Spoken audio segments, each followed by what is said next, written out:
last time we came to this enduring understanding that writing is ultimately selecting, organizing, and curating for a reader.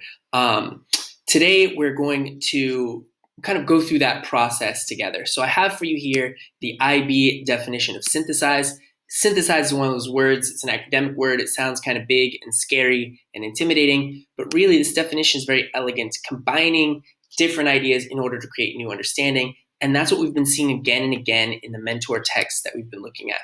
So our steps today, we're going to start with two sources. I'm going to start with two sources, and I'm going to start by selecting details that I find, that I as a writer and a thinker find thought-provoking, compelling, puzzling, etc.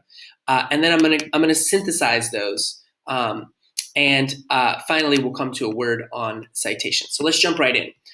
These are my research notes. Essentially, I selected two sources, this one from the BBC, this one from The Guardian.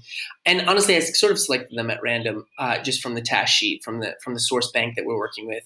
And I just started reading them. Now, as a researcher, we know that we need to be open-minded, we need to be thinking critically and creatively, and we need to be reflective about our own kind of understanding and how it's being shaped by these details.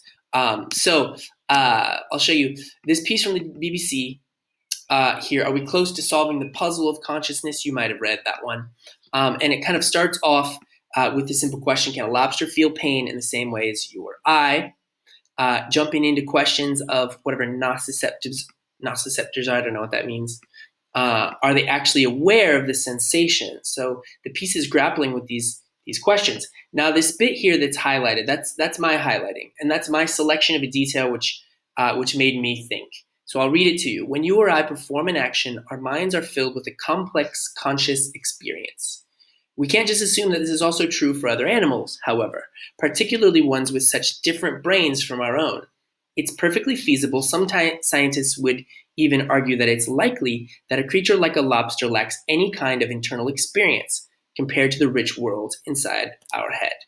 Now, as a thinker, as a researcher, I found that interesting. So I selected that detail, I kind of copied it and pasted it over here, and I took just a couple of little notes, very small notes, right? That we started with lobsters, we moved on to humans, the next anecdote in the piece is about dogs, and then finally it asks a question about computers, like a lot of these pieces do. And something about, this is something I selected, but ultimately that idea of a rich inner life was somehow compelling to me. So you can see that kind of sketched out research notes, very minimal, very beginning stages. I did the same thing for this piece from The Guardian, and I'll just zoom into the detail I selected. Again, I highlighted it.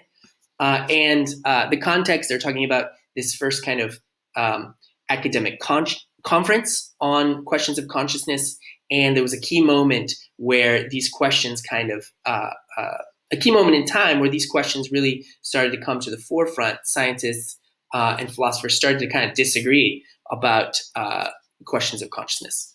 And ultimately it came down to these questions. So what I highlighted were the questions. I thought the questions were really interesting. It made me think. They were thought-provoking. Why on earth should all these complicated brain processes feel like anything from the inside?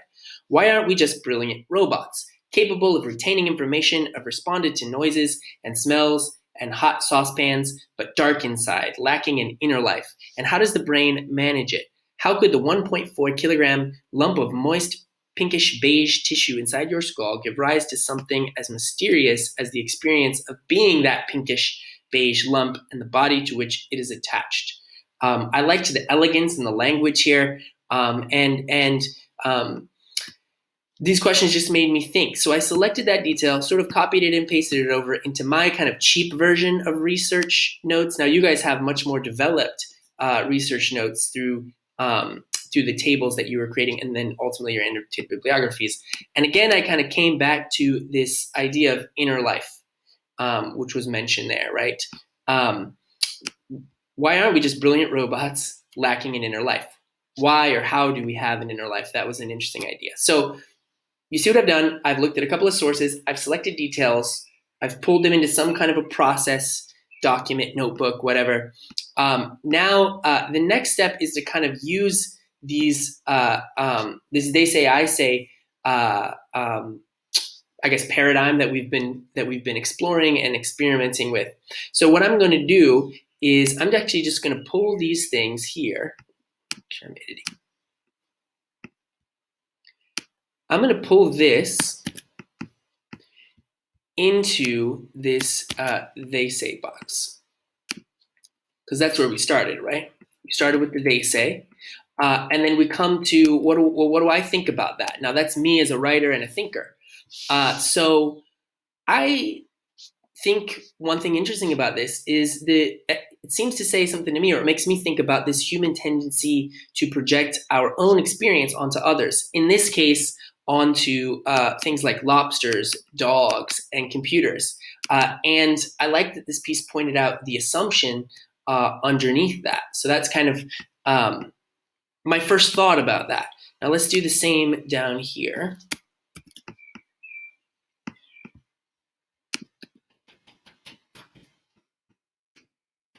Down a bit. So why aren't we just brilliant robots capable of retaining information, of responding to noises and smells and hot saucepans, but dark inside, lacking in inner life? So we come back to that inner life question. What do I think about that? What would I say about that?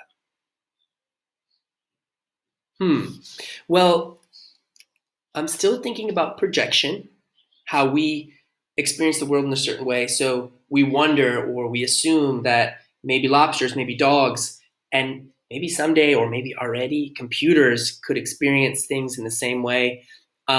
So there's projection, but then also I'm thinking about how we as humans,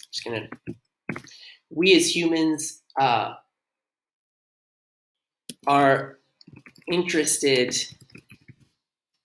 in the boundaries between us and other things, or other living things. I don't know. Actually, computers aren't living. I don't know. Other things, other living things. I'm just thinking, right? I'm thinking out loud. They say, I say. And if I look at a table like this, I get a sense of where those ideas originally came from and how my brain processed them. That's how your work will end up being original, is that while you may be, in some cases, looking at the same sources, some of the same experts, some of the same, could be details even, those are being filtered through your own thought process. So what comes out, the writing that you produce, will be your piece, right? We've talked about this, yes. So now I kind of have they say, I say, the very beginnings. We could obviously spend more time developing this more, and we're going to come to that time, the time where it's time to synthesize that, and that would be in a paragraph. So what I'm going to do right now, I'm going to stop this video, and I'm going to work on that, and I'm going to kind of think about these ideas and try to bring them together into a paragraph. And you'll find that at the bottom of the document.